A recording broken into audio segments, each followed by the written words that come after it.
On to Meritxell Salas. Yeah, hello. Pass on the slide. Yes. Yeah. Can you hear me? Yes, we can hear you. Thank you. Cool. Okay. Yeah, floor is yours. Thanks. Well, hello everybody, and thank you all for attending the webinar today. My name is Meritxell. I work at FGC, and as an opt-in member, we are going to shortly present our initiatives and our approach for gender equality in the real sector.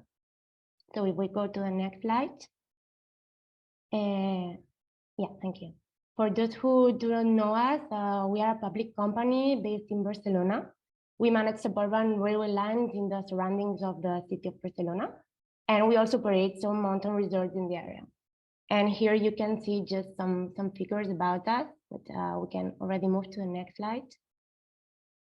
So to introduce the topic a little bit, well, you all know about the gender paradox in public transport, where there is a significant gap between the women employees in the industry and women users in public transport. And well, that's the main point, the main reason why at FGC we firmly believe that there's a need to incorporate gender perspective in the sector. And how do we do that? If we go to the next slide, please. Thank you. So at FGC, we're taking action with a strategy targeting not only the company, but also its environment. So we are promoting both internal and external initiatives. And here you can see some of our most relevant actions. Internally, the most significant one is probably the implementation of women quotas in massive recruitment processes.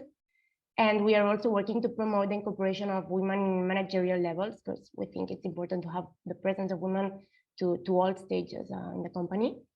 We have adopted a use of inclusive language, sexual harassment protocol, and we also organize dedicated trainings and communication sessions to our employees to raise this gender equality awareness in the company.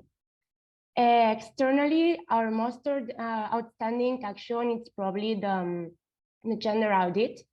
We developed this gender audit aiming to learn about our women users' perception of our service, identifying gaps and problematics, and redesigning our spaces accordingly to make a better mobility for women. We're also promoting the training of women students in the sector, because there's quite a lack of women in, well, amongst the potential workforce. Still, this lack is existing. We actively work on public dissemination against sexual harassment. And well, just to say that these are not standalone actions, and we have much more actions, which are all gathered in our gender equality plan. It gathers a total of 79 actions, and it has been a complete success in the company since by the end of 2022, so by the end of last year, 91% of the initiatives were already concluded. And for that, we really thank the commitment of our staff and unions who were involved from the beginning in the design phase, and who are now part of an equality commission, which is in charge of implementing and monitoring the plan. So this equality plan, it's well, we are working together, the company and employees, to make them to go to its success. So if we go to the next slide, just to give some details on the quotas. The company goal is to count with 40% of women employees in 2025. So in 2021, we started with this reservation of 40% seats for women in all the massive recruitment processes that involve positions that have been traditionally occupied by men.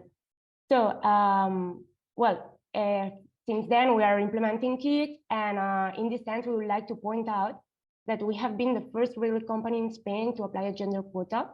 And it was after our initiative that it is now included as a requirement in the regional railway law. So it's been a great success. So if we go to the next slide,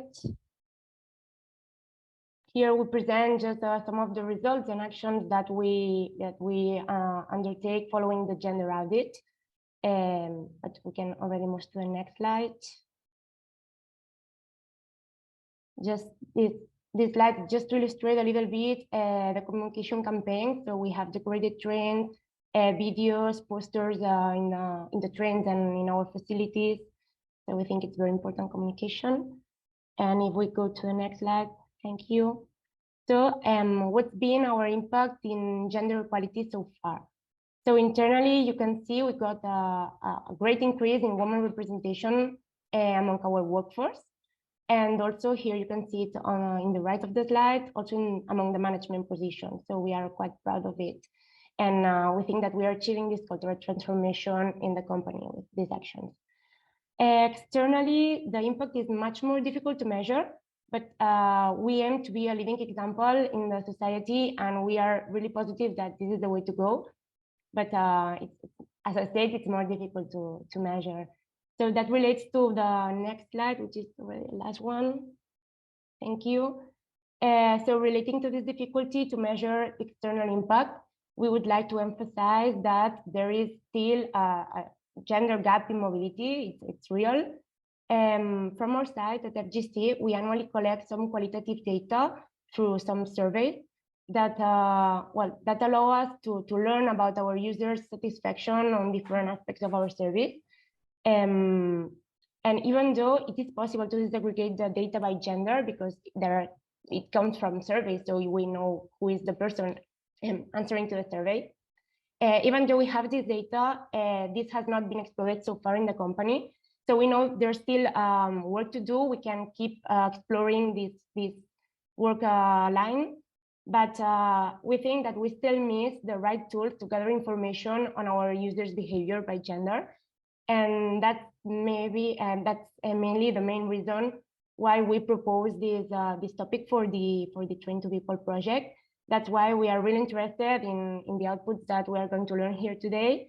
And we hope that we can all learn a lot from today's webinar. And that's it from our side. Thank you.